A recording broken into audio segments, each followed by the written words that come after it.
I think it's kind of funny. You can keep him. Okay, I'll keep my little lap dog. Okay. My little Paris Hilton dog. Trigger.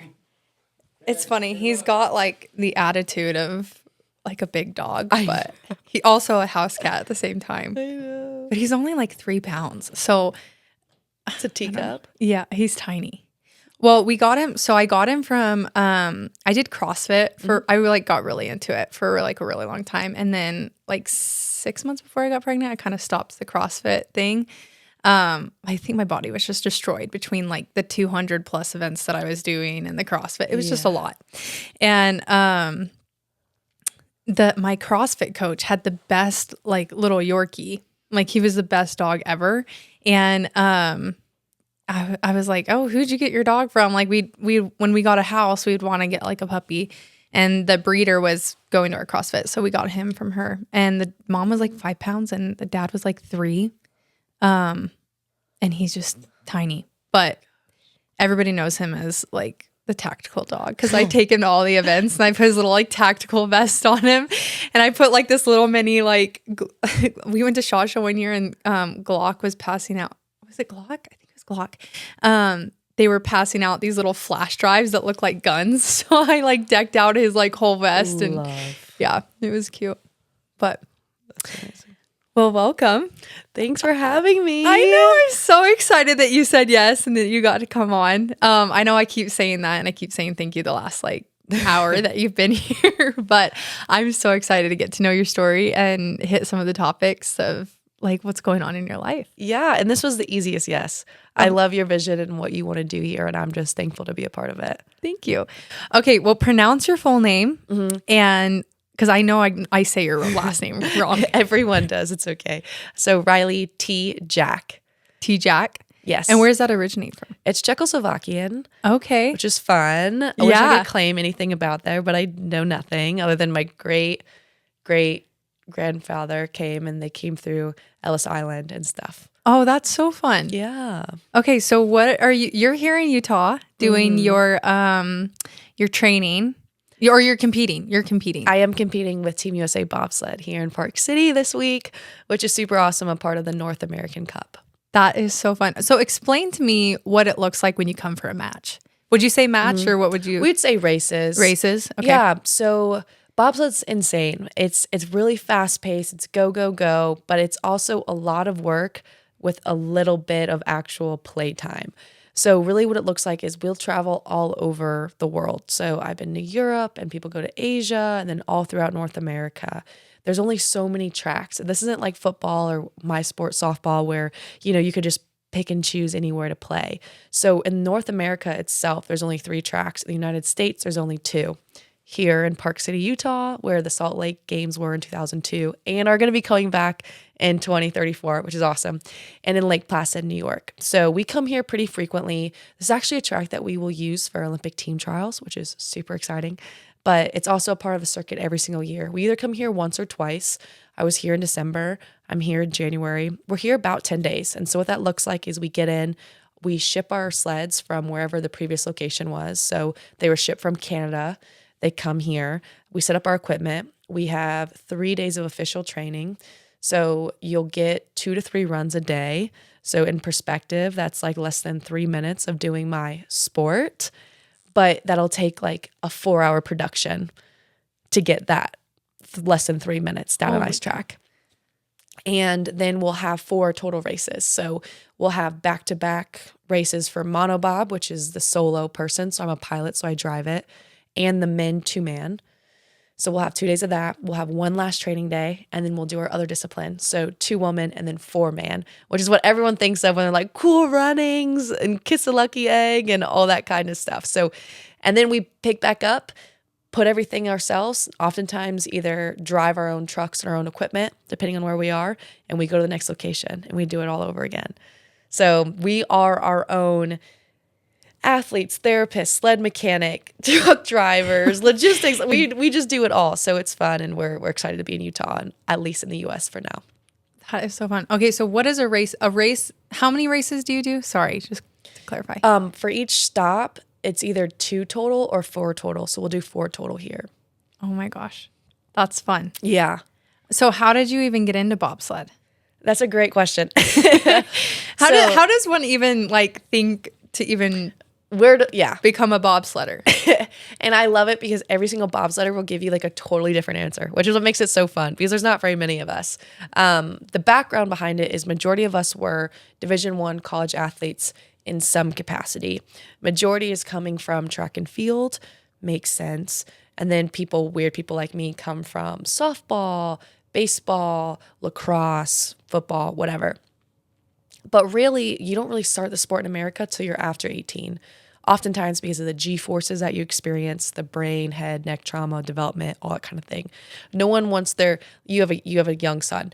No one wants their 10-year-old to go down a bobsled track 90 miles an hour with 5 Gs, right? It just, maybe not your preferred. Maybe in Utah, people do crazy sports here. But anyways, I digress. So I played college softball. Where I played college softball at George Washington University is also where a woman named Alana Myers-Taylor played softball. And she had her jersey retired, and not for the sport of softball, but for the sport of bobsled. So she transitioned. She's still competing to this day.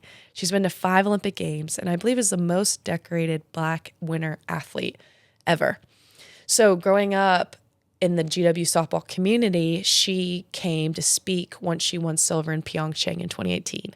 And I'm sitting there, knowing I'm going to join the military, knowing I'm going to the Marine Corps. But I met her, and I was just in awe of her story when she's talking about what bobsled is, because I am an adrenaline junkie. I love the need for speed, but it was like the grit and like the determination and having to lift heavy and travel and do the things. And you do it for glory. You don't do it for fame and money. And so I just kind of took that thought in the back of my head and was like, okay, like in another life, I would be a bobsledder. And out loud, I said that to one of my teammates. In another life, I'd be a bobsledder, but I chose the Marine Corps, which again was a massive commitment at that time. So God had a plan. And once I got through all my training in the Marine Corps, because it took about a year to get through the basic school, your MOS school, and finally get stationed somewhere, it was COVID. I'm living in California and everything shut down. I'm sure you can remember what that was like. And a lot of people hunkered in, and me being me, that meant I wanted to make something out of nothing. And I saw bobsled was having tryouts. And I'm like, well, this is something to train for. I think at every point in our lives, there's people that are very goal-oriented. And once you achieve a goal, you're kind of like, well, what now? And that's kind of where I was at my life. I was 22 years old. I just finished college sports. I got the job I wanted in the Marine Corps. I finally made it. And then the world shuts down. And then I'm like, what's my motivation for waking up in the morning? What am I actively striving for? So I'll find something quick. And it was bobsled. And so I said, well, if anything, I'm just going to train really hard for like a month and a half and show up to the tryout. And again, being bold and courageous, and something that looking back, I'm really proud of my 22-year-old self. I picked up the phone and I called the coach straight away. And I was like, hey, you have no idea who I am, but you're going to. Yeah. I love that. I essentially was just like, hey, here's who I am. And I reached out to Alana, and I reached out to people, and I submitted my video. I got an invitation to come out right here in Park City. It's my first time in Utah. It was my first time ever trying the sport at the age of 22. And it was kind of like sink or swim. You showed up. I was a group of like 20 of us. Not very many of us made it. I think only 3 made it past the first year.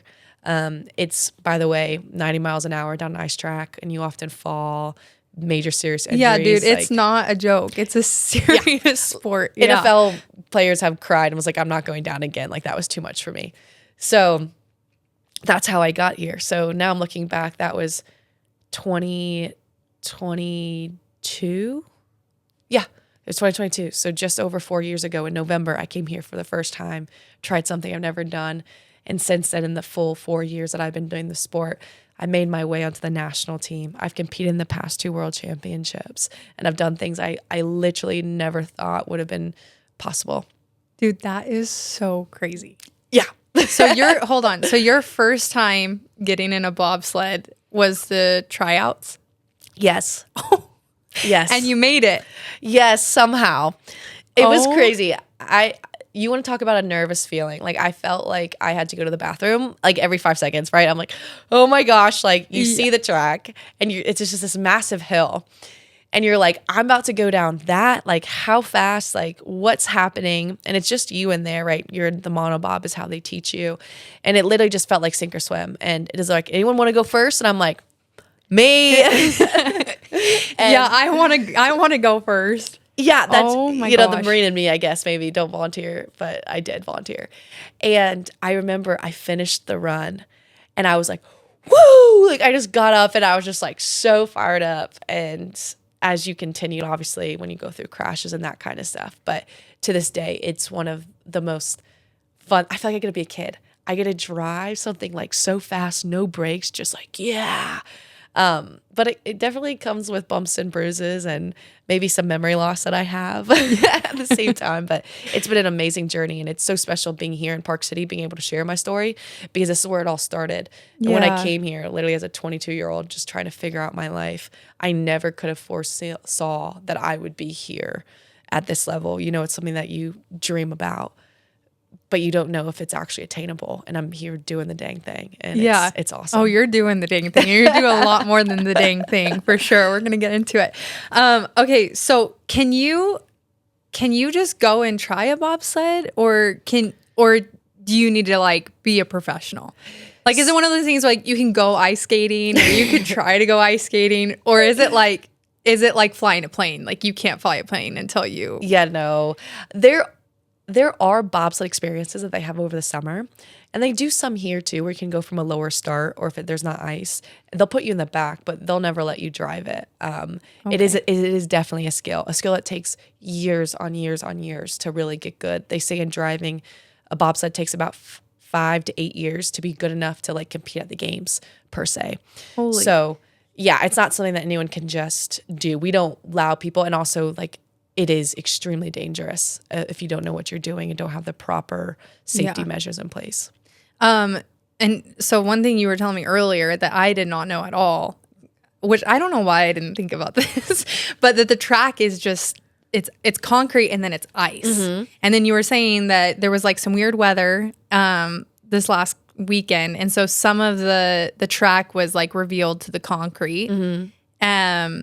And then you were telling me about the bobsled. So like, tell me about the machine and tell me about like the process of like, from the start to the running. Like, tell me kind of a little bit more behind the scenes about I'll that. give you like bobsled 101. Yes. Dumb it down. That makes sense. Yeah, dumb it down for me for sure. So there's 3 types of bobsleds. Okay. There's the monobob, which is a single person. Okay. The 2-man, 2-woman, it's the exact same sled. So men and women use the same sled, just called differently depending on who's in it. And then the 4-man sled. 4-man because only the men drive it. Okay. So those are the 3 types of sleds.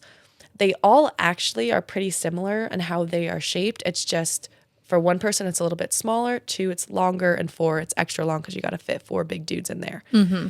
And so essentially, the point of bobsledding is to get from the top to the bottom as fast as possible. Well, the way to do that, obviously, is to be gliding and smooth and easy. But with all these curves coming at you, you're going to have to drive and navigate to some capacity. So essentially what I'm trying to do is get from the top to the bottom without hitting as many walls, causing friction or causing anything to slow my bobsled down, which makes sense. Mm-hmm. But now I'm going to get on curves that I have to do something or I'm not going to make it. I'm having 5 G's of pressure and stuff like that. I'm going through almost like 270-degree turns here.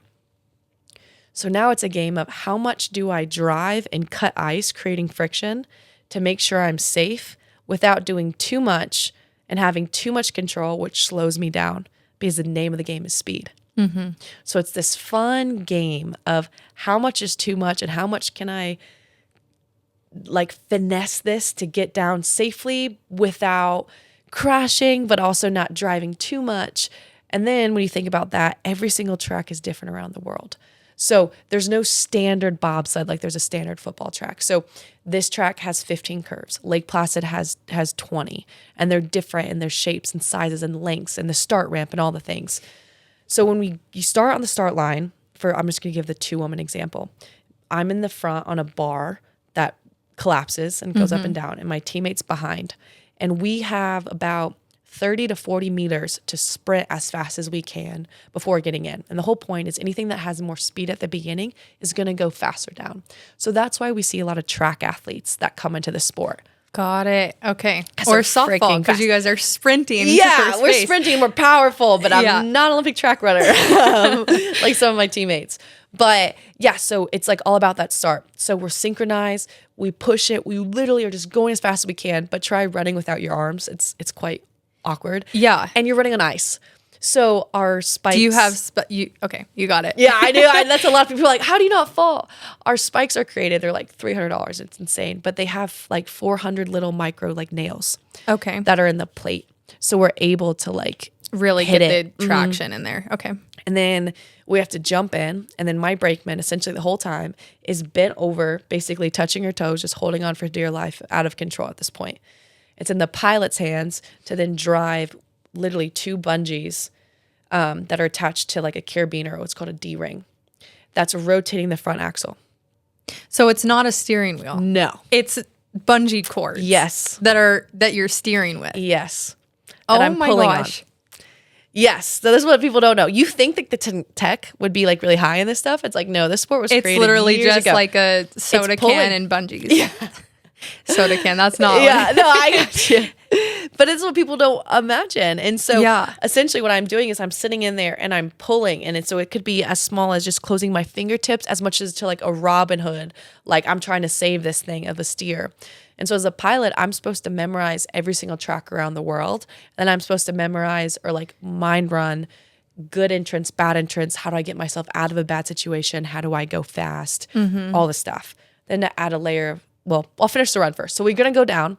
As soon as I cross the finish line, that's when I comment to my brakemen, which they should know the track. They memorize it as well. Then they pull the brakes to get us to a stop. The brakes are like, if you... Wait, so do you have a brakeman? Sorry. Yes. You have a headset that talks to people? Or No. how do you tell your brakeman to pull the brakes? I'm screaming, and worst case, I'm smacking them from behind. Oh, Yeah. And okay. There's no high tech here. And they're also supposed to memorize a track. So they're supposed to memorize curves. Cool Runnings did a terrible job though with the bathroom scene of people like leaning. Like we don't lean on different curves. The curve makes you lean. Okay. If that makes sense, right? Like yeah. You're just naturally. Yeah. Yeah. But they memorize based off of where they're going to be. And then they're pulling those brakes to slow us down from 80 miles an hour. But what makes it so complex without getting too much into the details is the blades that we have on them. They're called runners. And the blades that we have on the bobsled, the runners, are all different sizes. So there's a minimum size and then there's a maximum size. And you can go anywhere in between them. So there's a lot of variables as, okay, the thicker my runner, the faster I go, but the less control I have. And so it's this fun game. So there's so much to bobsled that people don't know when they're watching. It's 2 heats, lowest time wins. So do you get to like walk the track or test the track before? Or is it just because you've done it for so many years, that's how you know the tracks? Great. So kind of both. Before every session, so like today, we had official training, you're able to do what's called a track walk. We have creepers that we put on our shoes and we'll literally walk the track and talk it with our coaches. We're literally having little like lasers being like, here's where you want to be and here's the exit, or looking at the ice. But it's one thing to walk it 2 miles an hour. Yeah. It's another thing to drive it 85. Yeah. And it's like, oh, okay, yeah, I see it. But you're like, oh, I just went through that in a second. So we'll walk that, but it comes with experience. And so a lot of the more experienced drivers have a massive advantage over us because we can only drive in the winter. When there's not ice on that track, I can't practice my craft. So it takes me that much longer. But then going back to what I said earlier is we only get 2 to 3 runs a day. So then you're telling me I can only get, however many training in a week. It takes a really long time to really progress. So we rely a lot on mind runs.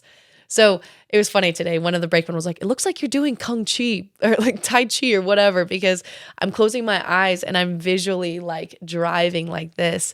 And people are looking at me like, you're crazy that I've never seen it. But I'm visualizing because I'm getting 10, 15 mental reps because I can only take 2 to 3 actual reps on the track. Yeah. Do you guys do any simulators? No. Do they not make it, or is it's just such a different feeling? I think it would be too hard to like actually show that because you can get yourself in such squirrely positions, and I don't know if a sim really could. But there is sims in some of the museums that you could actually at least see what it looks like. And then sometimes people put GoPros on so you can like see a POV and stuff like that. But that's kind of tough. Like video is kind of tough to get like perspective and perception. 100%. Yeah. I had a question. I just lost it. Okay. Well, I don't know where it was. I was going to say simulation. Oh, do you guys have like your own lingo? So like in Rally, they have like a completely different lingo that the oh my gosh, person who sits and gives direction like has a lingo to the driver. Do you guys have that at all? Not really.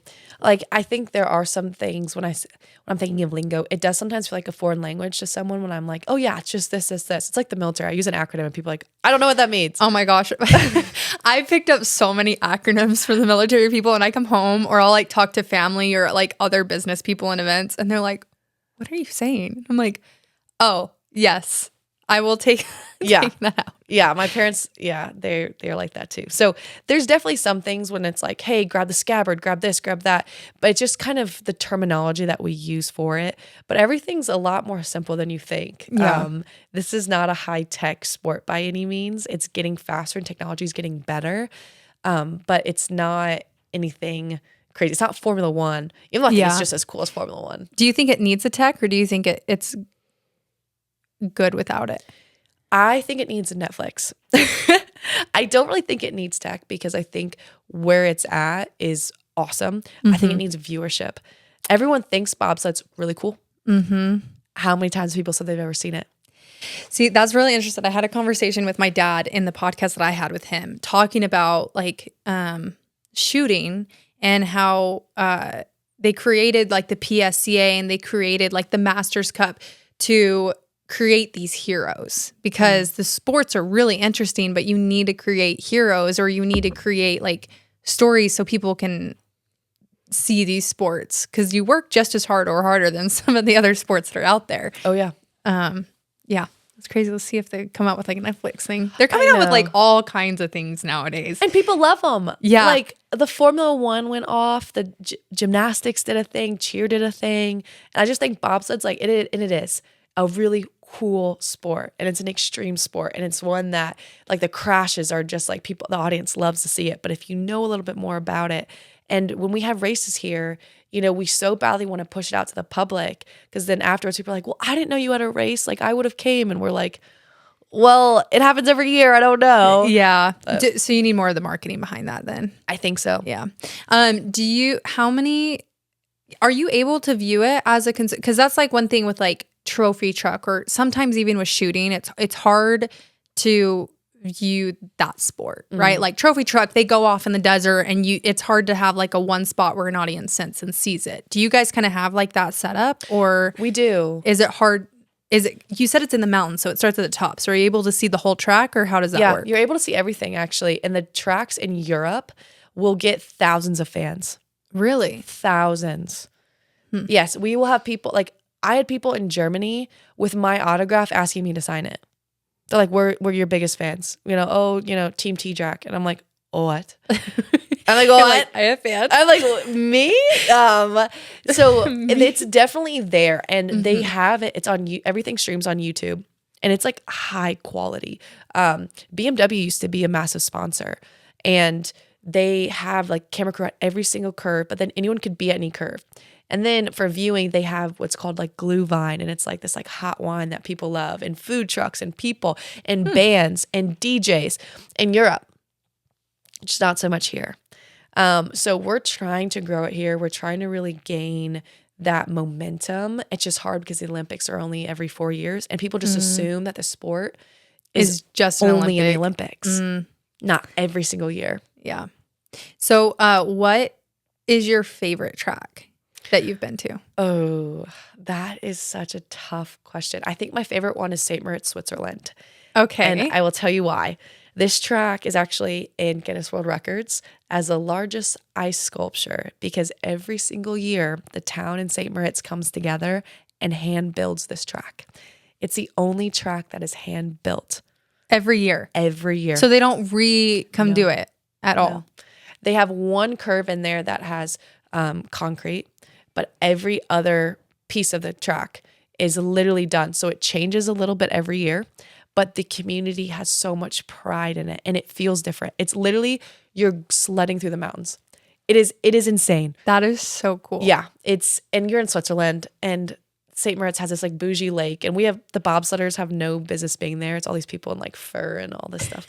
But literally it's a joyride through the mountains and the sounds and the speed, but it's only open for about 6 weeks of the whole year.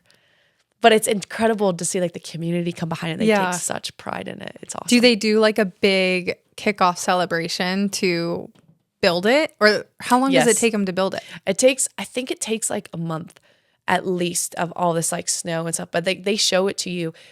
It's literally a forest. So when you go to the track, they have those little, I don't know what they're called, like the eye things that you can look into. Like binoculars? Yes, but like for tourist events. But it has like the image of what you're looking at in the summer. And so you literally see what it looks like in the summer and you look up. Oh, like the ones that are like, they just stand on top of like the walkabout. Yeah. Like at the, they have it at the Empire State Building. Yes. Too. Yes. Okay. I don't know what they're called. I don't either. If anyone does, you win. But yeah, you can like see that and you're just like, whoa. And it just makes it that much more special that you're there and the people that are there are like, yeah, we did that. And you're just like, whoa. Yeah, it's incredible. That is so cool. It makes me want to go. You should. I've only been to Switzerland once. So okay, let's make it twice. I need to make it twice for sure. That's on my top. I love Switzerland. So you talk about your crashes. How many have you had? Too many to count. Too many to count? Unfortunately. Do you remember your first one? Oh, yeah. It was my dad. Your dad? Yes. I crushed my father. Yeah. What? Yeah. That's a whole story. It was here. Real quick. I competed here and the turns I tried out and they're like, hey, like you're getting a knack for this. We're ready to advance you on a 2-woman. I was the only one. They're like, but you need a brakeman. I'm like, where am I going to find a brakeman? Right? Like new to the sport. Like what am I supposed to do? How am I going to find a teammate? So I got desperate. And what I know what I do is I called my father. I played softball my whole life. My dad was a professional baseball player. It made sense. He's been my coach, my teammate, my best friend. And my dad was all about it. He's like, I'm there at 50 years old. He's like, let's go. He booked his flight. He's so excited. He can't even sleep the night before. And I give him one run and he was like, oh, buddy, like, I don't know. This was a lot. I'm like, well, it's your first one, well, it's fine. So my first run ever from the top in a 2-woman. I have him in the back with me, which obviously already makes me nervous. Your brakemen, is that what you call them? Mm-hmm. They sit in the sled with you the whole time? Yes. So they're at the top, they push, and then they hop in, and then they're kind of doing like they're holding their position low. Okay. So they're like bent in half, and you can't even see them in the sled until the very end when they need a break. Got it. So it's not, even when you say like a 1-woman, you still have like another person with you. Oh. I break. So how do you break? Yeah. The break and that one is in the front. Oh, it's a different sled. Yeah, because 1, 2, 4 are all different. Okay, so then your brakeman is with you in the 2-person and in the 4-person. Yes. Okay. Do you have more than one person with the 4-person? There's 4 total. 4 breakers? 1 pilot, 3 breakers. Oh, okay. So then when you do a 2-woman, what are the positions? 1 pilot, 1 brakeman. Got it. 2 total people. Yeah. Oh, okay. Yeah, so mono, 1 person total. 2-woman, 2 man, 2 people total. 4 man. 4 people total. Got it. Okay. Yeah. Okay. And so your dad was with you on the 2. Okay. Because I got the 1 down. And we're taking him down. Everything's going fine. Curve 13 here is a little problematic. And I crashed my dad. And my dad, I just remember, and we got on the track and he was concussed. Like he was messed up. And that was one of the hardest feelings as a daughter of like, oh my God, I just injured my father. Like the person I love more than anything. Like what the heck did I just do? And my dad, I'll never forget, was like, I was so proud of you, Riley, because despite how I was, you got right back up. A track worker stepped up and went with me and I made it perfectly fine down. Now, I wish I could have given my dad that experience, but my dad was also like, you kind of had to cut those training wheels off And I was more proud in that moment as your father of seeing you get back up and not letting it break you. And that's how I knew you're going to be good at the sport, is because you hurt the person you cared about the most. You cared about me. You made sure I got medical attention. And then you had the grit to go back and do it again. And he's like, and most of the people, the first time they crashed, they walked away and they never came back. However, he loves telling the story. He loves to come to Park City because he's like, I was in there. And this is what he loves telling the other parents. It's like he's on show and tell. He's like, I know this track. So every time I come to Park City, especially, he's like, oh yeah, this curve. And like, whatever. The coach kind of teammate comes into him. But yeah, I will always remember that. And I think he will always let me remember that. But he loves telling the story. That's cool. So if you crash, you don't just end your run. You can you can finish your run. So no, I probably need to watch some videos. Yeah, so I can explain it. So like, let's just say here, when I was driving through 13, I crashed out of 13. There's 15 curves. So when you crash, you're on your side and you're not getting back up for the most part. So basically what happens is I make an error in driving. The curve runs out and I'm still on it. So I'm still halfway up a wall and now it's straight. And so basically what happens is it rolls you over, or sometimes it can be aggressive and flip you upside down. Is it because you don't get enough speed, or there's a bunch of reasons? Yeah, essentially like I missed the turn, or I manipulated the pressure wrong, or there's a lot of things that could go wrong. And it happens more frequently than you think. It's a user error. And so essentially when you flip, you're going now 90 miles an hour on your face, on your body, and you're getting ice burn. People get injured. We have people get life flighted out on helicopters, but we also have people that walk away from it. So essentially what's happening is you're on your face, like you're flipped over, you're halfway out of the sled holding on for dear life. And it's like a car crash that never ends because you're going downhill. So you keep going. There's no brakes. There's no slowing you down. You go all the way. And majority of times, depending on where you crash, you cross the finish line. So you still get a time. Sometimes, depending on the track, there's people that'll hook the sled and grab you.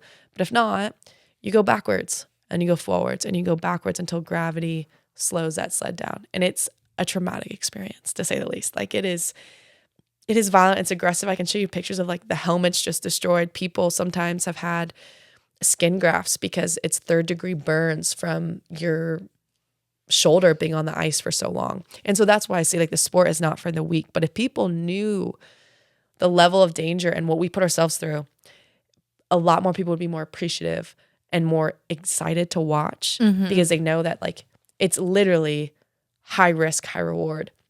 Yeah. This isn't like basketball. I twist my ankle, and not that that's not wrong. It's, I just landed on my head 80, 90 miles an hour and I can't like see and I can't think straight, or, Yeah, it's the difference between F1 and race car or NASCAR compared to go-kart. I don't know. Yeah. Whatever that would be. 100%. Yeah. Yeah. Oh my gosh, that's so scary. I don't really want to try it. Austin probably would, but I wouldn't want to do that. But you also see why people don't want to put their kids into it. Yeah, it's not a kid. There's not kid sports. You have to be older, right? There's a youth program and they only do the mono, and then they take out sometimes some of the articulation to make it safer. Oh, okay. But I mean, even then it's like 17, 18 years old. People generally are a little bit older when they do that, but not a lot of people want to sign up their 13-year-old for to do it. Bobsled when they know it can happen. Yeah. Okay, well, let's jump into the Marines and your decision to jump into that. Yeah. So I am a captain in the United States Marine Corps, active duty. I've been serving active for the past 6 years. Just got off of a deployment in Baghdad, Iraq, which was incredible, and something I love doing more than anything. And so if you're listening to this, you might be like, wait, you just said you were a bobsledder. How is this happening? I've been balancing full-time active duty and doing this bobsled career for the past at least 4.5 years now, which is very challenging, but I love my job as a Marine. I chose to be a Marine way before bobsledding ever came. And so a little bit of that story, I grew up in Indiana. There's no military bases there, let alone anywhere would I would have seen a Marine, let alone anywhere would have seen a female Marine. And so growing up, I never thought that was going to be possible for blue-eyed, blonde hair girl, right? And I was an athlete. I was like, no, I'm going to be a professional athlete like everybody when they're younger. But I got a Division I softball scholarship after my freshman year. So I was really young, decided to go to George Washington University in DC. And so in my head, I was like, okay, I really want to do something that helps government in some capacity. I was 4 years old when 9/11 happened, so I don't really remember the event, but I remember the aftermath. And I remember with my dad, who was my best friend and who's my coach, would teach me military mindset training. So we're talking about we're talking about softball. We would talk about it as if I was going to war at the plate. So it's like, hey, it's you versus a pitcher, and we fail 70% of the time. You succeed 30% of the time in softball. So it was like, how can we mentally get it right? So without my father knowing it, he was actually integrating military doctrine in me, like without even knowing it. And so when I went to GW, I'm 18 years old. I'm a freshman, right? Like thinking I'm like so cool. And we all were when we were 18. Oh, it's fine. If we only knew. Yeah. But new city, I'm in DC, I'm away from everybody. And I met a Marine recruiter. And I was so impressed by him. He was 6'3". He played football and baseball in college. Handsome man, to say the least, if he's listening. But I was so impressed with him. And I ran into him in a Panera. And him and I are just talking because he saw that I had my softball clothes on. He's like, oh, I was, a college baseball player. And I was like, oh, tell me more. And I was so intrigued by him when he was like, yeah, well, I'm a Marine officer. And I was like, oh. I said, well, tell me about that. And he starts talking about being a servant leader. And he started talking about traveling the world and what it takes to be a Marine. And then he looked at me and he's like, do you think you would have what it takes? And I was like, well, yeah, but then I was like, but are there even women in the Marine Corps? And so I met him again the next day at Panera, and we really broke down what it looked like in the Marine Corps. And he was like, at the time, about 5% of officers were women, 5%. And we're talking about, being able to like shoot weapons and communicate and leading people. And he's like, you're not the mold of women that people think of either. He's like, you have a chance to really break in there and break barriers and do this. And the women before me laid a path, and I could see that path because of them. But the path was narrow because there wasn't a lot of us. And ever since that day in 2015, I was like, I'm going to join the Marine Corps. My mom cried. My dad was like, it's just a phase. They were hoping. So that summer, I didn't come home. I went to officer candidate school straight away. I was one of the youngest ones there. I had just turned 19 and 18, 19. And it was the biggest butt kicker that I'd ever experienced. Like, I had no military background, no military history. I showed up with my hair down, for goodness sake. And this getting yelled at straight away and having to understand, I never really shot a weapon. Like, I knew shooting, but I never actually did it myself. I had no idea of military doctrine or customs and courtesies or any of those things. And it grew me as a person. Like, they say, like, they break you down to build you back up. And that's exactly what happened. And I was a better athlete because of it. I was a better leader. And I was like, I'm going to join the Marine Corps. And once my parents saw the product of a child of what they got afterwards, they were sold. And so that's why when I met Alana Myers-Taylor in 2018, my mindset was so focused on the Marine Corps, because I was like, this is what I'm dedicating the rest of my life to. So much so I learned Russian for them, because they're like, learn a language to be more competitive. And I'm like, okay. So I studied Russian in school, right? Like, everything I did was to like be the best version of that Marine that I possibly could to be successful. So I commissioned as soon as I graduated college, became a second lieutenant in May of 2019, became a logistics officer, went to California, have been in DC, just did a 6-month deployment in Iraq and Baghdad as an operations officer, and have loved every single step of the way.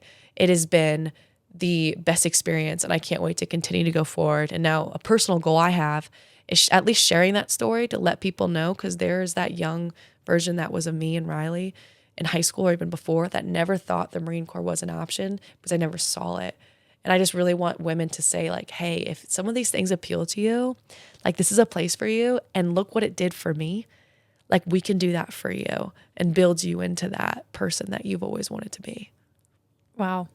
What's the biggest thing that drew you then? Honestly, to the Marine Corps was how tough it was compared to every other branch. Like, the Marines are worldwide known. and to be the biggest, the baddest, the toughest. And it is. Our physical fitness standards far past everyone else. But then it's that chip that it's like, we have less, but we do more. That the Marines are literally in every climb, in every place.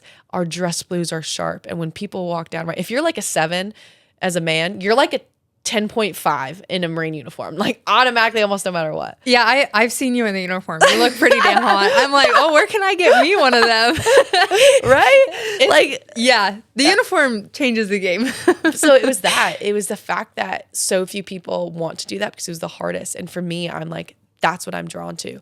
I want to do something that is so hard and challenging. I want to see if I can handle it. And you can. And so it's awesome. And then the amount of people then, it's not necessarily what got me in. I think sometimes I talk about it's what keeps me there. And it's the people, it's the organization, and it's what we do. And it's the life-changing work that I see that doesn't have to be, we are a war-fighting organization.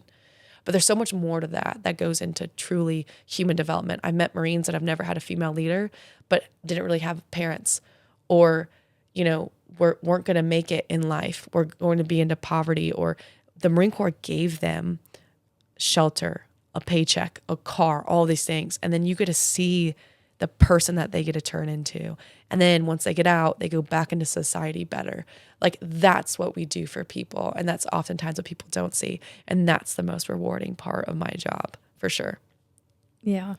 Yeah, I've seen that. It's crazy that you say that it builds the opportunity, because I've seen so many people's like lives changed through that. Yeah. Do you have any fun or crazy stories from basic or? Oh gosh. Yeah, I mean, there's so many. I think the main thing was like me just being like silly initially, of like when I went into officer candidate school for the first time, I literally showed up with my hair down, like, and they were like, "What do you think this is, like summer camp?" And I'm like, no, but like I'm getting yelled at. But I think one of my favorite stories, and I'll just say this really, really quickly.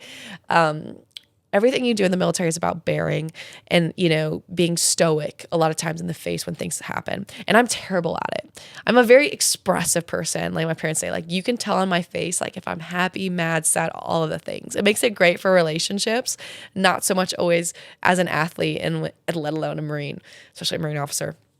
But I remember this one time we were at officer candidate school and we were at parade rest. So we have our weapons, we're sit back and we're basically waiting on something. I don't remember what it was.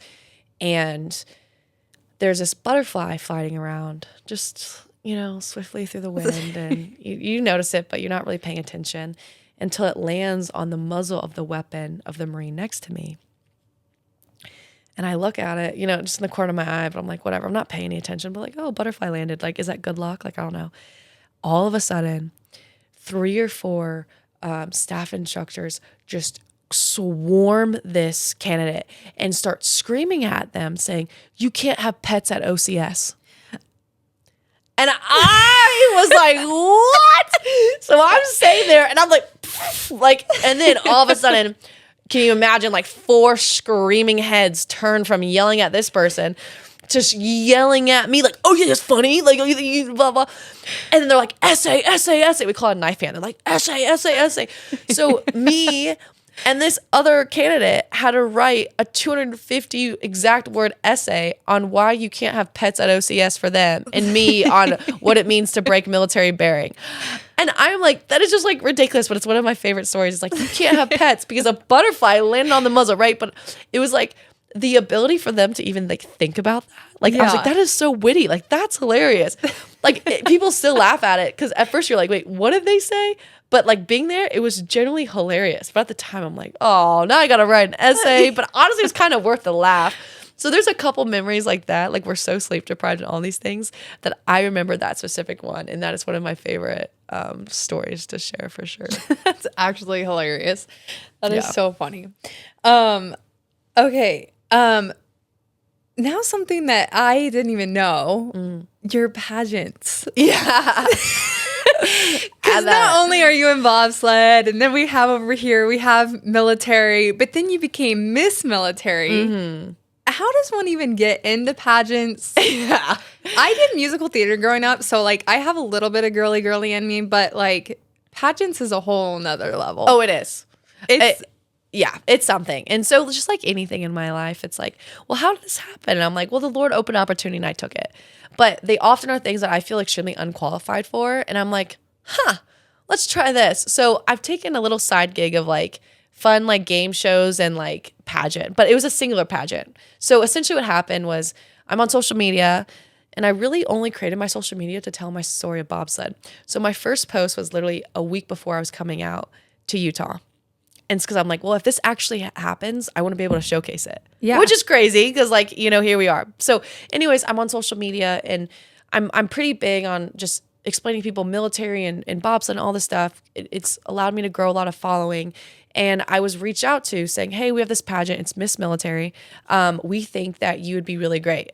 And I wish you could have seen my face because I'm like, like me, like same thing. Like, listen, I like to dress better than anybody. Like, but like even right now, like I'm not big into makeup. Like my sister has to teach me. My hair's naturally this straight, so I'm blessed. Oh, mine is naturally straight too. Yes, like I love putting on a hot dress and looking good. Don't get me wrong, but I'm not the pageant-y girl. And I start laughing. I'm like, I can walk in heels, but I don't walk like that. Or I'm like, I am not wearing a bikini on stage in front of everybody. Like I am a thick mama, like on purpose, right? Like I love it. Like I lift a lot of weight, but like I'm not gonna look like in my mind what I thought other people look like. And they're like, no, it's not like that. They're like, actually, this is all active duty veterans. And instead of like a swimsuit competition, it's actually how you give back in community service to the veterans and people around you. I was like, okay, well now you got my attention. I also did think it was a scam, by the way, because there's a lot of crazy scams out nowadays. I was like, you're pulling my leg. Is this like a you got punked kind of thing? Like, haha, you'd be great in pageants. And anyways, it came to fruition. So I went for it. I got like my first ever spray tan, which wasn't, you didn't have to do that, but I was like why not? If you're going to go for it, just go for it. But also my favorite thing was I did #pageant pizza and I ate a whole pizza before I went because I knew I was going to be so hungry. And I'm like, I'm not starving myself for this. Yeah. And I wanted to show that on social media. I was like, you don't need to do that. So anyways, we went, my mom was actually in town, which is ironic. And she came with me. It was in San Diego. And it was like, I had one evening dress, but essentially it was like your talent. So I was really lucky. I wore my bobsled suit. And then one of my races in Austria that's on YouTube, I had that up behind me. 50-second race, right? My little things like, yeah, like this is what I do. Come on, talent section. Definitely got the first one on that one. But then one of the questions was like, a military related question. And mine was like about recruiting or how would you, like a DOD question. And then the last one was about a nonprofit that you partner with and what does that look like and what are you actually doing for your community. And a lot of the judges were people that were involved in the veteran community, like Grunt Style and all this kind of people stuff was there. And I ended up winning. And I'm like, what? I do think I feel bad for the contestants because bobsled was a tough talent to beat. I'm not going to lie. Yeah. How do you beat that? Right. You're coming out in a gorgeous pageant dress and your little bobsled. Yeah, like it was cute. Talk about a Marine uniform. Your other uniforms, like it's nice. Yeah. And I got to showcase that. And so really what it meant for me doing the pageant wasn't winning. It was going to events and showing these young girls. So I went to an air show, for example, and I have my sash and I have my crown and I have girls looking at me like I am like a supermodel / princess, like all of the things, right? And people wanting to take photos with me. And then I got to take the crown off my head and put on the little girl's head and be like, do you know what branch of the military I'm in? And they're like, well, no. I'm like, I'm a Marine. And they're like, what? Or I got to stand by that Marine booth and I got to tell people like, hey, you can be feminine and feel beautiful and wear a crown and be in the military. And I got to keep my values when I did that pageant, right? Like, I'm like, hey, I don't feel comfortable doing certain things or, putting my body on show or feel like I'm being judged by people. No, I got to go and talk about the things that I do and got to talk about the work that I do with my church, the work that I do for people in my community, not because I have to, because I love to. I love Jesus. I love giving back to people. And I got to portray that. But then I got to have people, again, want to listen to what I got to say. And so I got to show people yet again what it was like to be a Marine, but to be a feminine Marine and embrace that. And to me, that was why I'm so proud of it and why I still talk about that title. It just ended because it's 2025. But it was really fun to go to those events. And it was honestly, though, seeing those girls be like, oh my gosh, and being like, yeah, I'm a Marine and you could be too. Yeah. And that to me was worth it. Dude, that's so cool. I think that's so important because I don't know what it is about like nowadays, but it's hard to find good real examples. Yeah. It's tough. And I catch myself all the time like which I'm like I feel like I don't listen to the noise, but then I'll catch myself like listening to noise and I'm like, "Oh my gosh, that's edited," or society's wanting to tell you that you should look or act or think a certain way when like in reality, like the example of your authenticity, like as Riley, like that is the best example that could be out there. I feel like I just speak really freely and openly when I say this, and I mean absolutely zero disrespect when I say this. One of the hardest things for me is seeing young women and asking them what they want to be when they're older, what they want to do. And they often are saying, I want to be an influencer, I want to be a TikToker, all this stuff. And it breaks my heart. And the reason being is not because I don't benefit off of that, because technically I've influenced in some capacities. I work with companies, but that's people's goal and dreams and desires. And it's broken my heart when I see younger women dancing and doing all this stuff, right? And I don't feel like they're being appreciated and valued for what their worth is, or feeling that they have to look or act a certain way. I see it on social media and I laugh about it, but it's like when we were like 13 and you had like the MacBook and it was like the roller coaster and you're like, like with your friends, like looking like silly and stupid and thinking that was awesome. yeah. And then seeing what like 11-year-olds look like now with like full face, clothing and like doing these dances that are, maybe flirting the line of inappropriateness. I'm like, whoa, like what happened and what are we looking to? And then again, being very, very vulnerable here, I experienced that when I went through my divorce, was not feeling like I was good enough. And this feeling of not feeling like I was good enough because I was comparing myself to the way everyone else looked. And when I see people like the Kardashians or other people, again, not to bring them down, to bring me up, but I'm like, I don't look like them. I don't dress like them. I can't afford some of the things that they do, or I don't know how to do my makeup that way, or why do I have to feel like I have to have plastic surgery or Botox to like be feminine? How am I going to have a waist that's a size 2, but a behind that's a size 10? Like how is that possible? And always feeling like there's other women out there that are prettier or better or whatever in that capacity really brought me to a spiral in my life. And that was someone, me, that I feel like I've accomplished a lot and I have a lot of self-confidence. I went through that after my divorce of feeling like I wasn't enough in the comparison. I can't imagine what so many young women look and feel like now, and what social media and TikTok and all that stuff has done to these people. And we're starting to see some of the effects of it, and it breaks my heart. So everything that I'm trying to do is a couple things. Have some things that I stand for that I will not do, and show people that you don't have to do those things to still get media attention, to still be successful, to still make it in life. But ultimately, being really real about some things when people often shy away from those topics, of being like, no, I struggled with that too. And if I struggled, I know that there's a lot of people that struggled with it just as much. And it, again, just wrapping up that whole thing, just breaks my heart that it's like, that's what people are seeing and that's what people are working towards being, when I'm like, there's so much more that you can accomplish. And don't, because you're a woman, think that you have to act that way to be seen, to be valued and heard. Because I truly believe at the end of the day, like that's what we all as people desire. But I feel like as women, we try even harder to feel like that than men often. Yeah.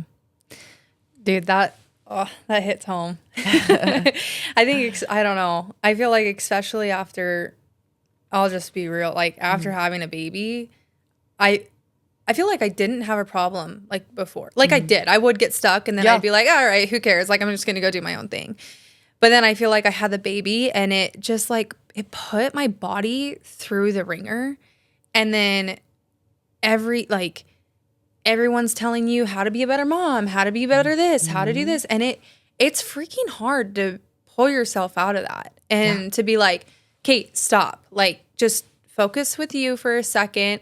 Take your mind out of the screen. And like even trying to start this podcast, like the imposter syndrome has been unreal. And it's like every hour I'm like, yes, you can do it. You got this. Like go for it. And then I have like, why are you doing this? Like you shouldn't be doing this. Or like, trying to get my body back from like having a baby. It's like I go to Pilates and all these tiny little girls who've like been doing Pilates, and I'm like, I'm still trying to work off the 100 pounds that I gained. And it's tough. And like you already go through that, and then you see it on social for like these fitness influencers to be like, this is how I do it, or 5 steps that I take every day. And you're like, okay, where's the real? Like, I don't know. Yeah. It's tough, dude. It is so hard. And it does oftentimes take something like that. Because again, my divorce was that turning point. Having a baby is that turning point. But then the problem is because it feels so unattainable, people give up. People give up and they don't do the podcast. People give up and they don't put themselves out there for the next thing, for the thing that they're called to do, for the thing that will help maybe give them some of that purpose.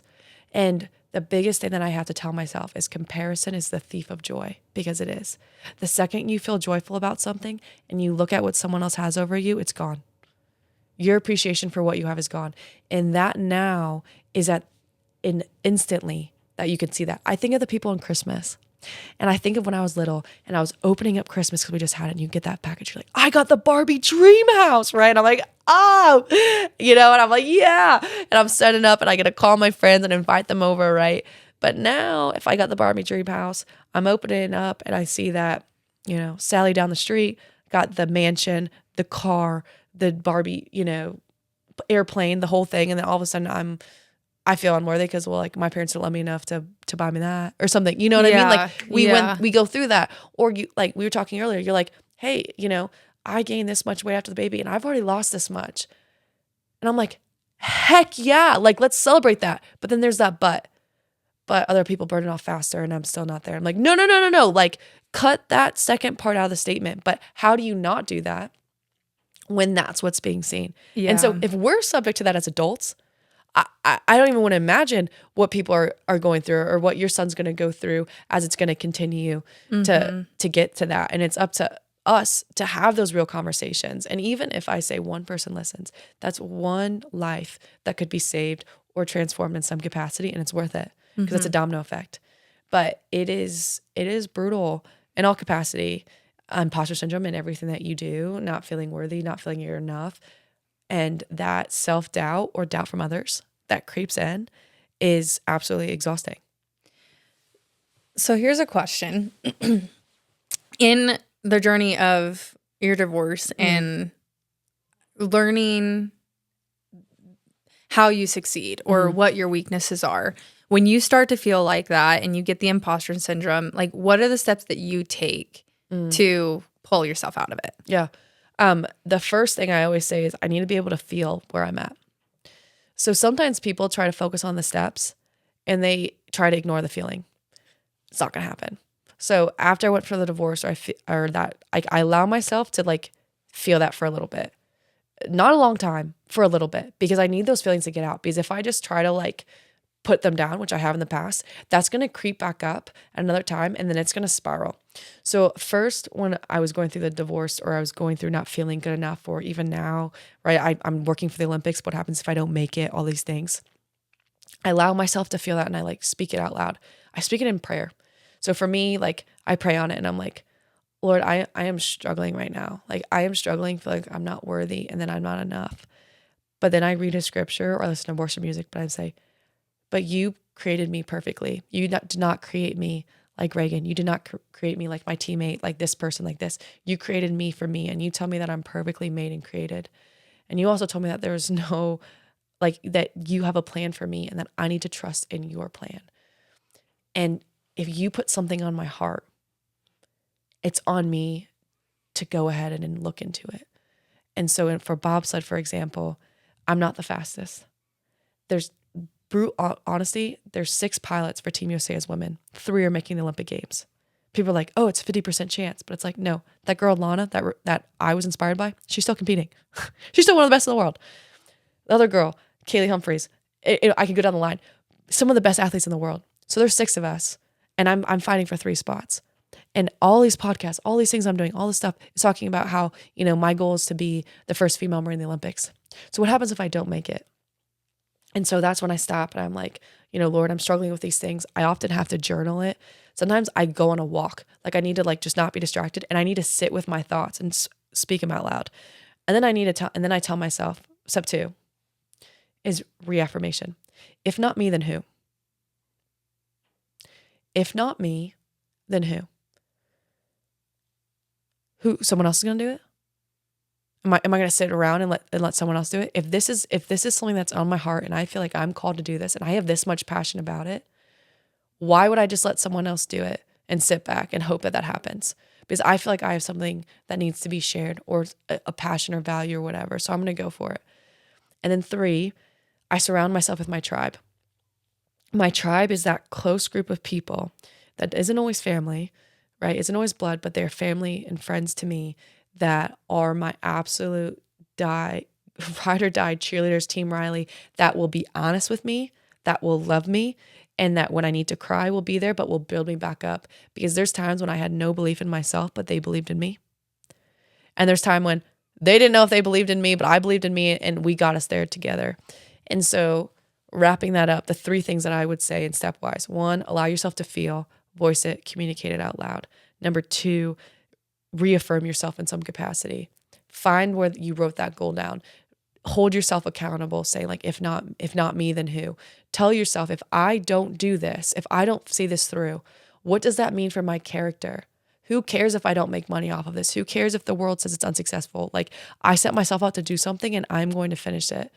Also, why do I care what anyone else thinks? Like, ask yourself, like, literally stuff like that. Like, why do I care if I get a bad review on something when you literally don't even know who I am? And then why do we focus on the one bad thing instead of the 10 good things? So ask yourself like real affirming questions. And then 3, find that tribe of people, surround yourself with them, and reach out to them. And that gets me back on track extremely quick. But that process doesn't happen in a day. It takes time. And depending on what you're feeling or what you're going through, that could take months. And for me with my divorce, it did. And it wasn't until I spoke out loud saying, I don't feel like I'm good enough, that I was actually released instantly from that, because I felt like keeping that in had chains and was like bounding me. A feeling like I'm walking around like I'm not good enough. That on the outside, I got fake eyelashes and I got my hair done and I got my nails done. I'm wearing makeup everywhere because if I look it on the outside, then maybe I would feel it on the inside. But the power that our mind has when we don't say things out loud. So I said, you know what? I don't feel like I'm good enough. And I started writing that down. I started dissecting that. I started reaffirming myself. Well, why? And I started asking myself silly questions. Why don't you feel good enough? Why? Because your spouse decided someone else that was better than you? Well, that had nothing to do with me. I can't change that. Ask yourself these questions. Okay, and so what if you don't make the bobsled team? Does that mean that your story didn't inspire someone else and putting yourself out there? Really? Really? If you don't win gold, does that mean that you're not worth it? Because the majority of the athletes that we listen to, and sometimes in the stories, are the people that don't win. And then lastly, my people be like, I'm your cheerleader. I love you. I support you. Like, you got this. Oftentimes it's a spouse, boyfriend, girlfriend, husband. But then it's your friends, it's your family, it's your teammates. It's that person that you can call that's like, Reagan, you will do this podcast. And what do I have to do to get you there? And if you're not doing that for somebody, or you expect that, why don't you do that for somebody? Because that's been one of my favorite gifts I could give to one of my friends, is be like, I am team you all day. And one of it, and I'll give a small example, is you, girl. And you're this. I am like literally forever grateful for you saying yes. But it's easy because you and I met each other. And I'm like, dude, I love your vision. This is something that you want to do. I am your number one fan. I'm sitting behind you. I don't care if, you just got home late last night, or this might not be the right scene, or you don't feel like you're worthy. Dude, let's do this. Like, you got this. I believe in you. You believe in you now. Because now you can take some of my belief and you can like feed off of that, right? And you feed off the energy. And then I need your girl vibes all the time. That's right. And then best believe what I'm gonna do is I'll follow up with you. Be like, hey girl, where's episode 12? Like, let's keep this on track, right? That tribe holds you accountable. And they don't want anything in return because you don't. You just want to see people succeed. That's it. So it's one of those things of, once you realize that you can also have the power to give that to other people, because at the end of the day, we all feel this, regardless of what anyone tells you. Like, everyone goes through that to some capacity. When you can give someone that gift, it's contagious and it gives off. And again, it's a domino effect. You give one person belief in themselves, the belief that then you're going to be able to give in other people, and the people that you're going to talk to after me on this podcast. Woo, girl, I can't wait to see it. It's going to be awesome. So, and honestly, I completely understand why you wrote your book, because you are in it you're the core of it. And I want you to talk about that a little bit, because you're just, you're so powerful and you're so strong. And I'm so glad that you put it in writing for everything that you've been talking to help to make a difference in the little girls.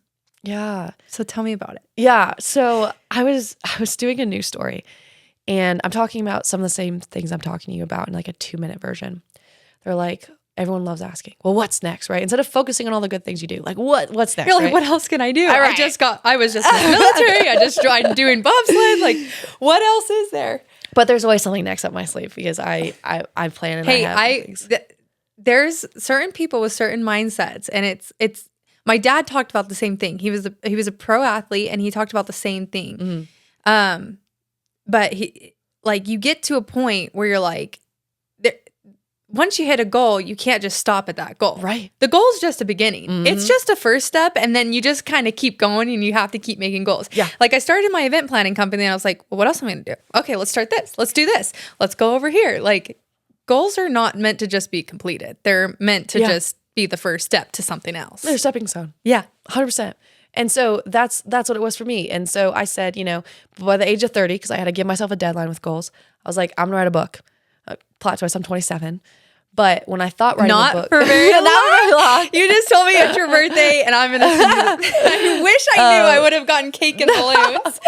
But it was one of those things where I was like, I'm gonna do this, because people are like, you should write a book. You should write a book. But I'm much better at articulating through voice. I always have been. I've been much better at speaking than I am writing. It's just me as a person. So last year, bobsled has tryouts. Tryouts isn't the best word. Team trials to put our ranking. And I had just come off the previous season being USA 3. So top 3, competed in national team, competed in world championships, all that stuff. The thought was I was going to get top 3 again. And of course I believed it as well. 1 week prior, I broke my foot from overtraining. So I had a fracture in the bottom of my foot. I was in a boot, and I'm sitting at the Olympic Training Center watching all my teammates get better. And I am like, Lord, what are you trying to teach me right now? Right? Like, really? Like, why did this happen to me? And again, and instead of saying the negative, I asked the questions, I figured it out. And I was like, well, I have to sit down. I have to elevate my foot. I guess this is a good time for me to start writing my book and looking into it. So that's exactly what I did. I saw someone that had did something similar. I reached out to them. I was reaching out to my friends who wrote books, because other people did. So I was just trying to gather information. I did studying, right? I did my Marine Corps planning, right? I'm like, what does all this stuff look like? And then I was like, well, I got to do the dang thing. So I just started writing. I started writing. And children's books a little bit easier, because why did you pick children's book? Out of all the books, why did you pick a children's book? So great question. I kept being asked the question, when you were growing up, did you want to be a Marine? And we talked about that. And the answer was no. But the answer was no because I never saw it. And so when I decided to write a book, it was like, I want to go to the root of that I believe my adult book that's going to come, that story's not done. But I could reach children straight away of being like, look at other possibilities that you can do if you don't limit yourself. And seeing that generation that we just talked about, that I was like, no, I want to hit you when you're young. I want to hit you, and I want to instill this belief, and I want you to be bold, and I want you to be courageous from the second that you're in that mindset of like 6, 7 years old. Yeah, especially because there gets a point in your time when it is too late. Yeah. And my dad, the biggest thing he's ever taught, or one of the biggest things I always remember, is no decision is a decision. Mm-hmm. And if you're deciding not to try something, that's a decision. Yeah. I say that all the time. Yeah. In the military, no decision is a decision. Right? If you're like, well, do you want coffee, yes or no? And you're like, well, okay, so the answer is no. And most people don't realize that. There's too much gray in this world right now. I don't know. I'm a very I'm black and white. And maybe it's the event planner in me. I'm like, what do you want? Just tell me. Yay? Right or left? You can only go right or left. Pick one. Yeah. And I'm just going to. We're going to keep going. Yeah. That's the book. Tell me about it. But I wanted to hit them there. And to your point, right? There's certain things that happen as a child that have scarred people forever, but also have uplifted people forever, right? And so I think you and I can talk about that with our fathers. So I'm like, that's who I want to hit. So I was writing, and then everything fell into place. The Lord just blessed me with people, and I found a publishing company. They picked up the book. And then again, they're like anything, nothing goes as planned. It was supposed to be released in August of 2024. Obviously, it's not August of 24. It's a little bit later. Well, sometimes it's not for your timing. It's not. And that's why I'm thankful for it. So I decided to go to Baghdad, Iraq on deployment. And so that pushed my book. But it is now out for pre-sale. It's going to be officially out in all the places, hopefully. March 4th is the date. So it is something I am so proud of. Actually, one of the things I'm the most proud of that I've accomplished so far, because it has been so out of my wheelhouse and out of my comfort zone. But I think it's going to have the biggest impact.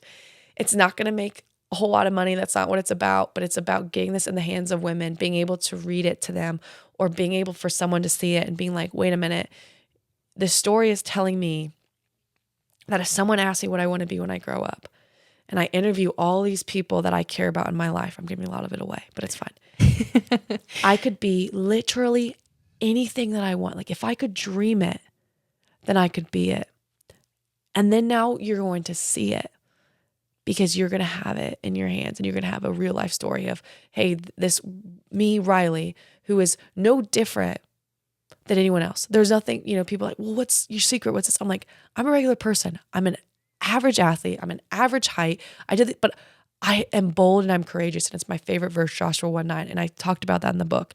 Being bold and courageous means putting yourself out there and going to do things. And so I end up being able to be an active duty Marine as a captain right now, a member of Team USA Bobsled actively competing right now, a military pageant winner, and now I'm going to be a published author. Like those 4 things don't go together, but I dreamt them and I could see it, and I was bold and I put myself out there, and now look what happened. And so what I want to give is young men too, but girls, ladies, you could be anything that you want to be, and you could do multiple of those things. And then there's some people I love following on Instagram. There's a girl that she's an astronaut, and she's like amazing. And she's an astronaut, and she has a daughter, and it's all about this stuff, but she's like beautiful. And it's like, yeah, I'm a female, I'm an astronaut, right? It's like stuff like that I'm like, that's what I want you guys to see, is look, that anything is possible. And so I pray and I give this into God's hands. Get this into any person's hand that needs to, and not a lot for me, but for the story to go out and for it to have impact, and I'm gonna just say it, because I'm like, I would love to go on Kelly Clarkson's show or Good Morning America or something, and be like, hey, this is what's going on, or speak it into existence, girl. That part, or have it a New York bestseller, or to walk into Barnes and Noble and be like, that's me. It's far-fetched, right? But it's the same thing. That idea has stopped so many people from pursuing their purpose and their dream, that I'm like, why not? If not me, then who? And then I have my tribe that people are like, you know what? Say it, girl. Why not? Hey, you got my backing. How can I help? Maybe I know somebody, blah, blah, blah. So that's the power in it. Yeah. Put yourself out there. Why not? Okay, worst case, what? I still have a book that came out. You know what I mean? Like, I'm so successful. Right. Yeah. So, but yeah, I'm excited. Dude, I'm so proud of you. You're I feel like we go on for hours and hours. Probably. But what else is in the realm of Riley? You have so much going on. Is there anything else you want to share? Yeah, there's one fun thing. Is it the one I'm thinking about? It is the one you're thinking about. Tell me the tea. Yeah. Tell me. Yeah. He puts a smile on your face. I love this man more than anything. I get so giddy, like a little schoolgirl. Obviously it's no secret. I went through a divorce, and that was tragic. And I was never the person that was like, I'll never love again. I was actually the person I'm like, marriage is amazing when you have the right people. Mm-hmm. And as a Christian, divorce to me also is like a very taboo subject, but it was one of those things where I just feel like actually that's what the Lord put on me. But I met a man in the most insane way, an insane environment, that lives literally in another country. He lives in England.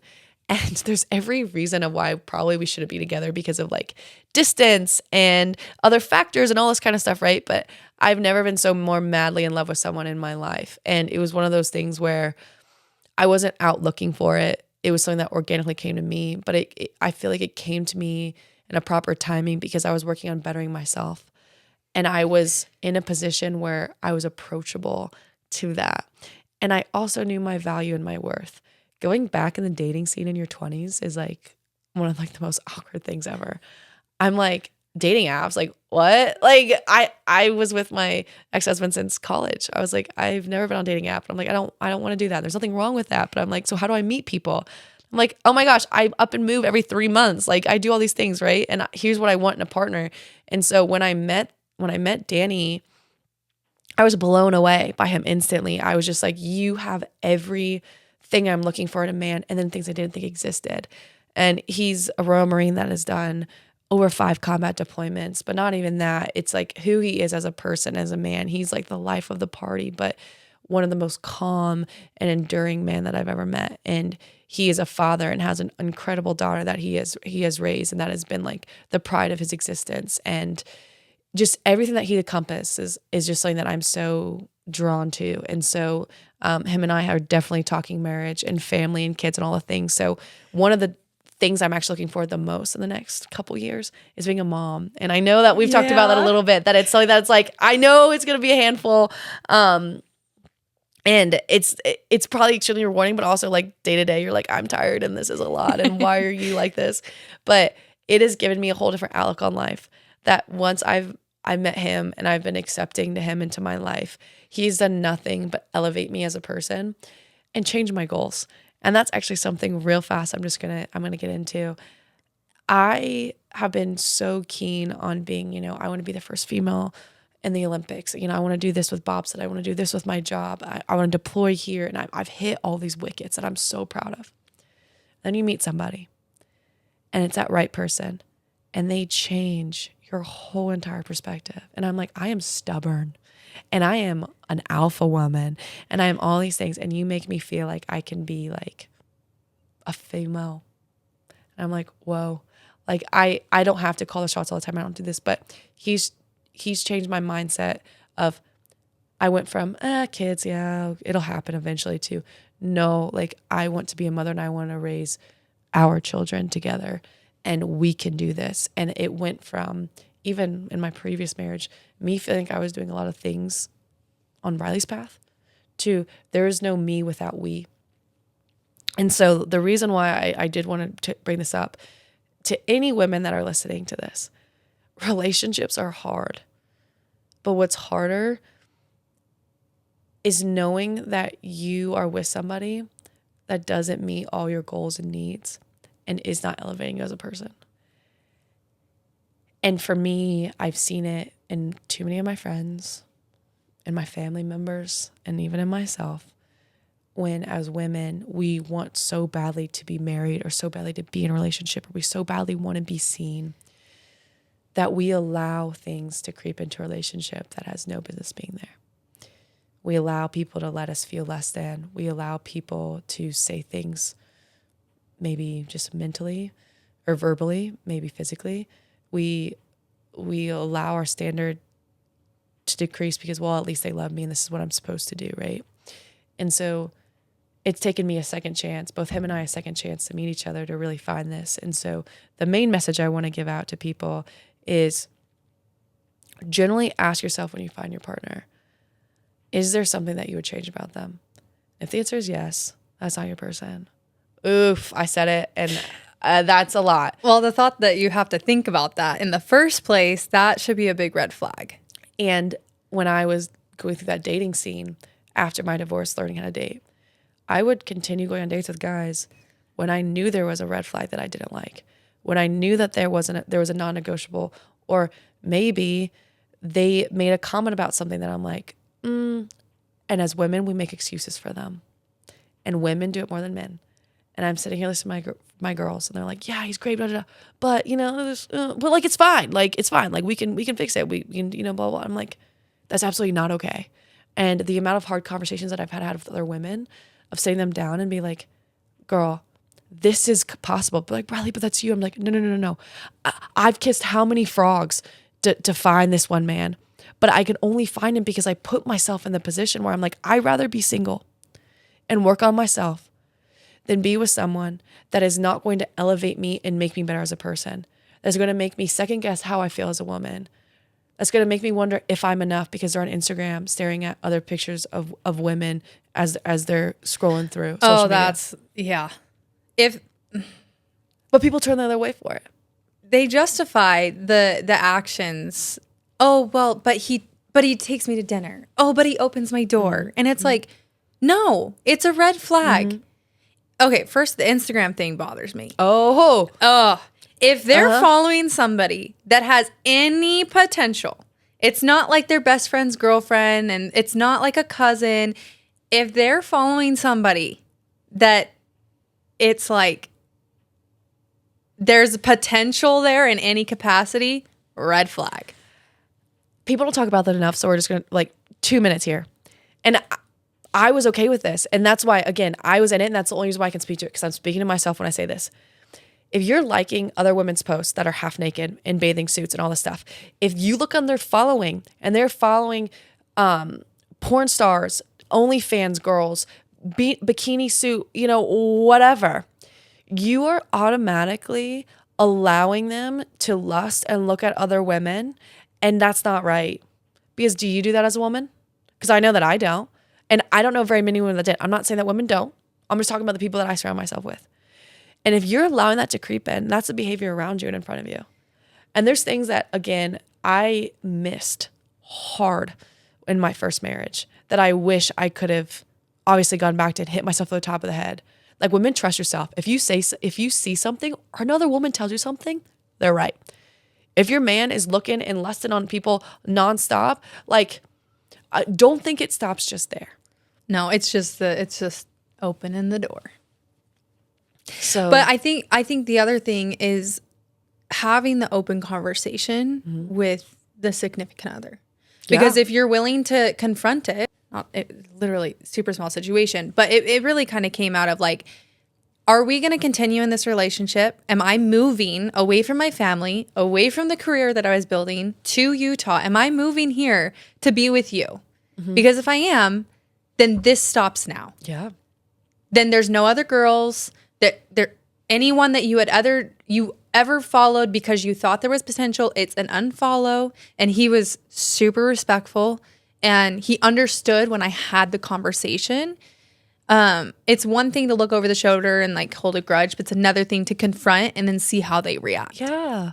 And for me, because sometimes guys are just stupid and they literally don't, they're like, well, I wasn't realizing that I was following that person. And you're like, okay, what do you mean you didn't realize? But sometimes you just give them the benefit of the doubt, have the conversation, see how they react. And then based off of that, what we'll decision. follow their actions, right? Yeah. Danny's moving from England. He's going to come to America, literally change things, right? And we have things that we talked about that had such, change. And some of them are funny. But going to that example, and I'm listen, I've been cheated on. I have things that I'm even if it's innocent in nature, to me, it's not cool. And so I don't want to know what your past relationships was. I'm gonna let you handle that because I don't need to obsess over that. However, going forward for you and I, these people don't have relevance for you or me. So why do we keep our exes? Why do we keep a lot of photos and stuff of them in our phone, right? Why are you opening the door for their potential for them to creep back in or other people? And if it is not blatantly obvious that you're in a relationship, something else is wrong, in my opinion too. No, that is your girl. You should be excited to talk about them and be about them, and you are them. Yeah, if you're hiding them, if you're well, we're kind of have the conversation. What are you? Black and white, right or left? Which way are you going? Because I don't feel like you have time. There's so many other things that you could be accomplishing.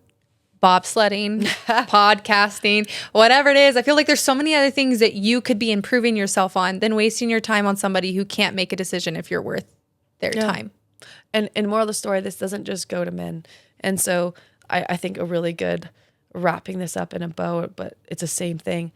Where are you spending your time?